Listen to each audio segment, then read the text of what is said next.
Hey, it's me, Crescendo. Welcome to another sketchbook review. I think this is number 7 in my ever-growing stack of killed sketchbooks that I've just used up every page in them. This is a part of my sketch diary series where I go through my previous sketch pads and talk about what I was thinking about when I was making the drawings inside. Welcome to this one.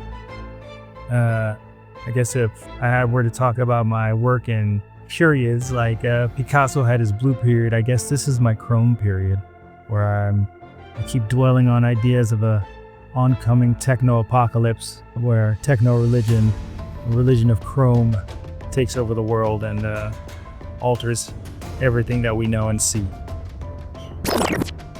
First up in my chrome series sketchbook is this one, this lonely soldier cyborg girl. You can see the machinery there in the back of her head. I really like this lonely pose where she's just kind of leaning against her rifle somewhere on the battlefield. Not sure why she's only wearing a jacket, but hey, what do androids need from privacy? Maybe she's a cyborg. And it really does touch on the themes and the ideas that I'm thinking about lately. This automation of militarism and war that is at once attractive and awesome to think about in a very abstract way and in an aesthetic way, but also like incredibly horrific. The dehumanizing of slaughter. That's a heavy note to start the sketchbook review on.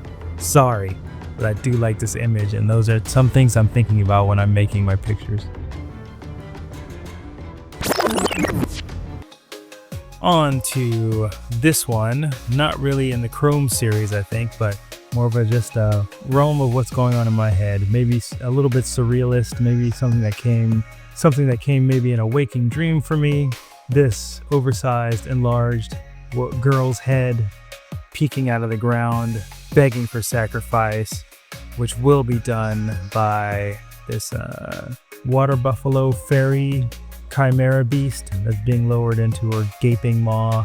But maybe it does have a little bit to do with my Chrome series, because part of the Chrome series is about thinking about what the future religion will be, after we've meshed our weird occult spirituality with the march of technology. Maybe that's what I'm thinking about here, at least. We'll see as the images progress.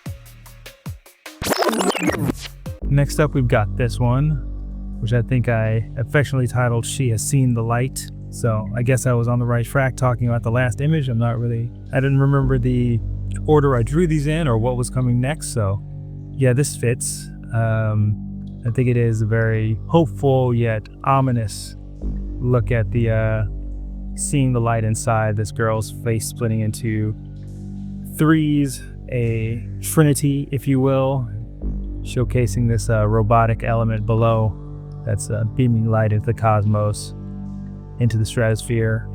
Maybe there's data in that light, maybe not. Maybe it's beaming out to a adoring crowd of techno worshippers out there who are looking forward to worshiping for their chrome god in this fascist display of technology worship, tech worship. What do you guys think about it?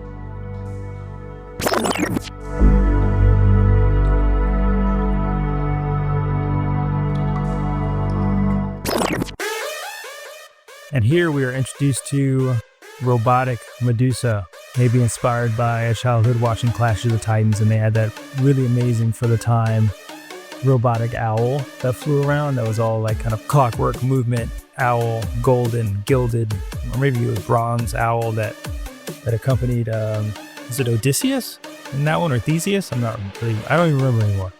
But I remember really loving all the Ray Harryhausen stop motion special effects when I was a kid, and Clash of the Titans maybe being the pinnacle of that, with that awesome kraken in the water. But bringing that clockwork idea to the idea of the Gorgon, thinking that the freeze way is not just seeing the Gorgon's face, but opening her face up to expose this hypnopetrification ray lodged inside the middle of her face, like a gilded nugget in there, and her scales, the scales of her reptilian tail turn into shards of metal. Maybe there's a little bit of Horizon Zero Dawn, don't sue me Sony, in this design, this cyber Gorgon.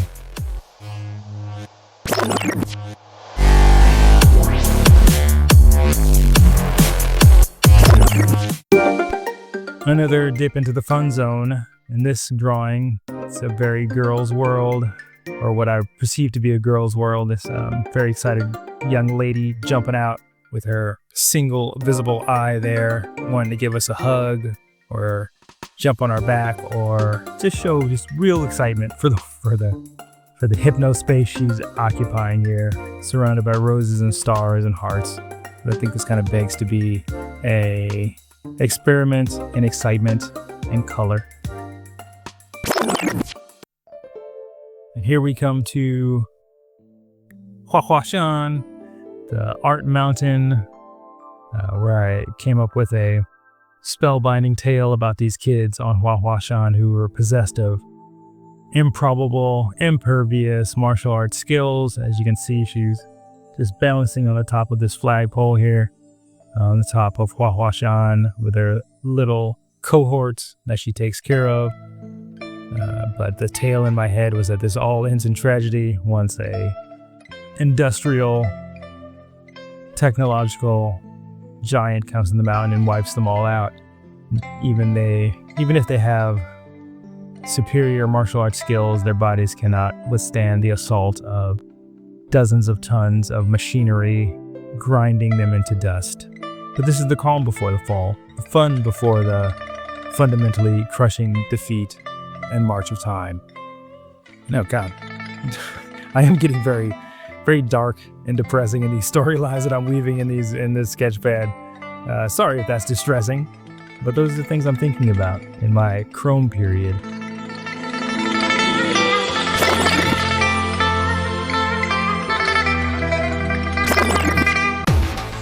Here we go, the Dowager of Rust. Once again, I'm delving into the Chrome series, where all our demonic royalty have been swapped out for AI and robots who now govern our existence with the ruthless precision of machines. I was really looking to work on ornate fabrics for this drawing, so I really wanted to focus on giving her garments that really harken back to kind of Tibetan royalty and Vietnamese traditional royal clothes, and maybe a little Chinese in there as well, to dress this Dowager of Rust up in something that is rooted in the past, but ultimately bastardizes it with this unfeeling machine, or maybe this unfeeling machine that is royalty. Really exposes my own feelings about royal families, ruling parties, and the like, that may be very close to the truth of how I feel about them. On to a playful and fun depiction of a motorcycle mama. I myself ride a motorcycle, and I always find it real cool when girls also ride big motorcycles. I used to hang out in a group where this one girl drove a Harley, like a big, mean old Harley, man. I always thought it was an incredibly cool thing for her to do. In fact, she probably dressed a little bit like this cyborg in my drawing here. Maybe in the back of my head, it was percolating still the image of this woman who was not my friend really, but in my friend group, riding off into the night sometimes after a few drinks on her loud, ripping Harley Davidson. Let the feast begin. I realize that whenever I'm drawing ladies, I draw them of a very similar body type, either muscular or very thin, so I wanted to explore the voluptuous side of things, which I did with this charming sketch, where this lady is apparently looking good enough to eat, or so the robot man in the background thinks so, but I want to put her on a platter like a succulent meal, covered by pineapples, grapes, peaches, and the like, but also give her this robotic dominatrix mask. I felt like that fit with the situation. You guys can psychoanalyze me if you want to in the comments below, please. I welcome it. What do you think I was thinking when I made this?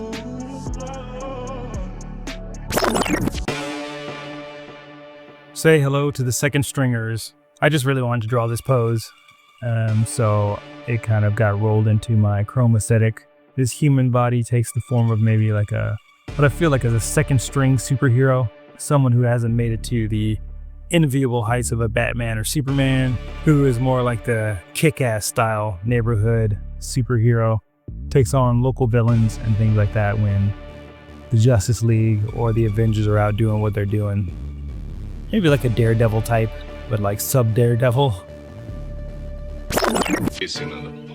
Man, I'm really going for a lot of Chun-Li vibes in this sketch pad. Like I said, she's a fantastic character design, and I wanted to work on some dynamic poses, and she's got some thick thighs, so she became the star of this pose here, where she's obviously gathering her energy, her twisting, twirling energy into her powerful legs, where she's about to give you a super massive drublin.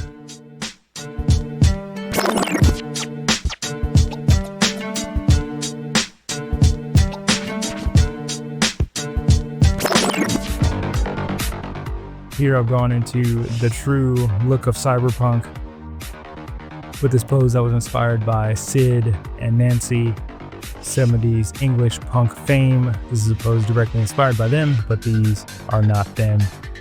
I wanted to explore my chrome aesthetic, but in a more grounded streetwear, streetwise way.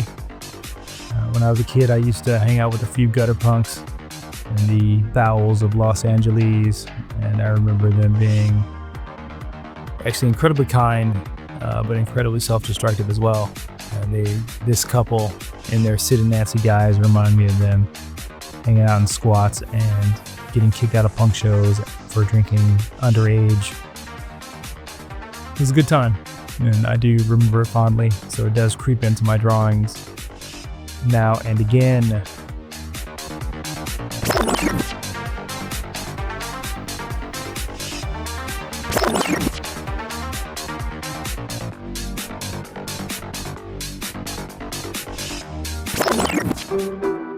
The Dread Equestrian.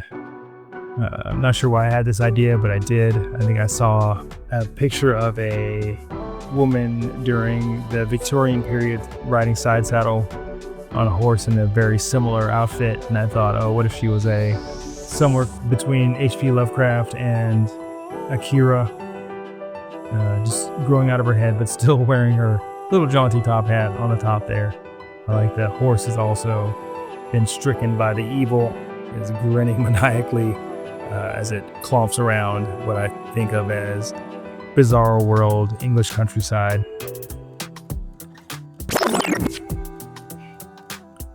Bing, bang, boom, spy tales.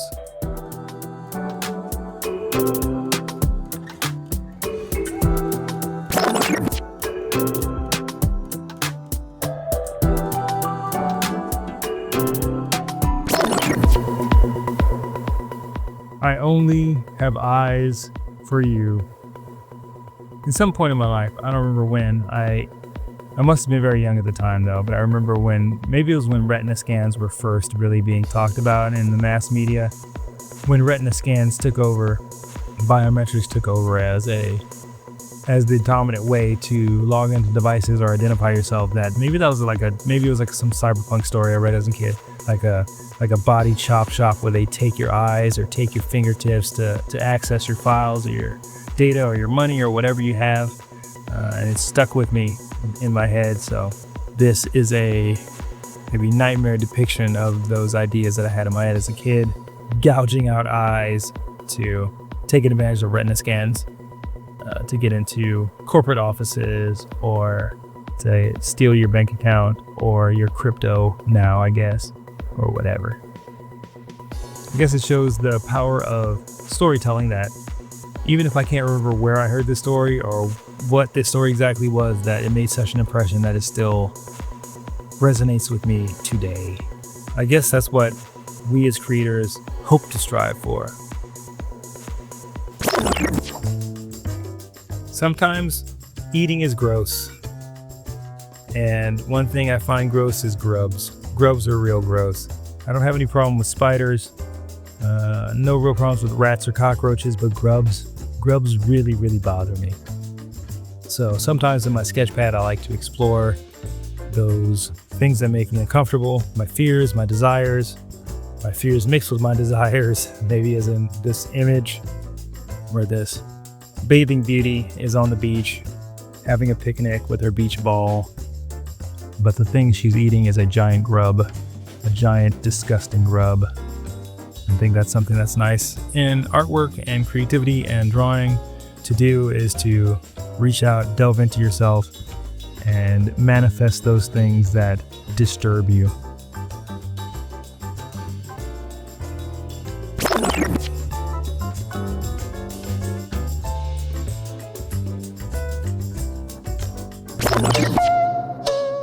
Not sure where I got this pose from, but I really wanted to just show a hand extended into the viewer's space. And while I was drawing, I kind of came up with this character who is sort of maybe a cult assassin, some sort of witch killer who has a hand with an eye in it that can perhaps see into the souls of her victims, terrify them to their core so she can easily take the killing blow. Maybe that eye is plucked out of her eye. Maybe that's where that darkness is from. Maybe she's plucked out her eye, sacrificed it like Odin for superior sight, placed it in her hand, and now she can control the hearts of men before she slices and dices them.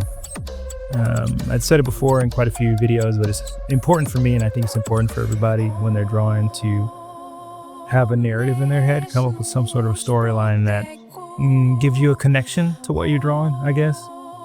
And that's what the connection was that brought this, what could just be a simple pose examination, into something more dynamic in my eyes. And maybe her hand eye too.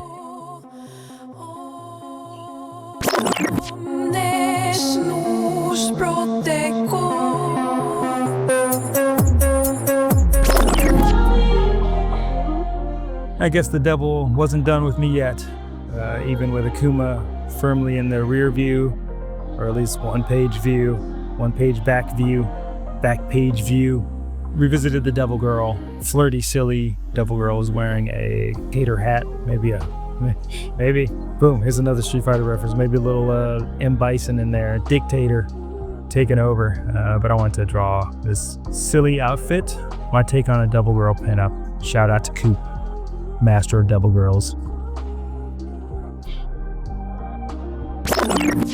Last but not least, here we go with the underwater fashionista, bringing back the little hat from the Dread Equestrian, pulling a unwitting octopus over her head to make a underwater fashion statement. I think I just wanted to do something feminine, for lack of a better word twisty, but also a little aggressive with the octopus pulling down there. Like in a few of the other drawings, I tried to give her a slew of interesting accessories and an outfit that would be somewhat memorable, appropriate to where she lives. So kind of some starfish designs on her bracelets here. Of course, you got to have the clamshells over the breast there, and a seashell belt at the bottom. Maybe she is my anti-Ursula, my undersea princess that is both Ursula and Ariel. So this queen ends off my latest sketchbook review. Thank you for joining me as I ramble through what I was thinking about when I was making these images. Glad you joined me. Look forward to seeing you on the next one, either in the next sketchbook review when I finish my next one, or in my other daily video series, Sketch Play Shown Quick, or Get Used to It. Get Used to It, I am pushing my digital drawing skills using an iPad.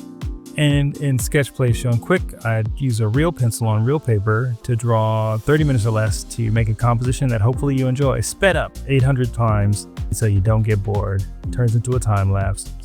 All right, once again, thanks for joining me. Hope to see you on the next one. Bye-bye.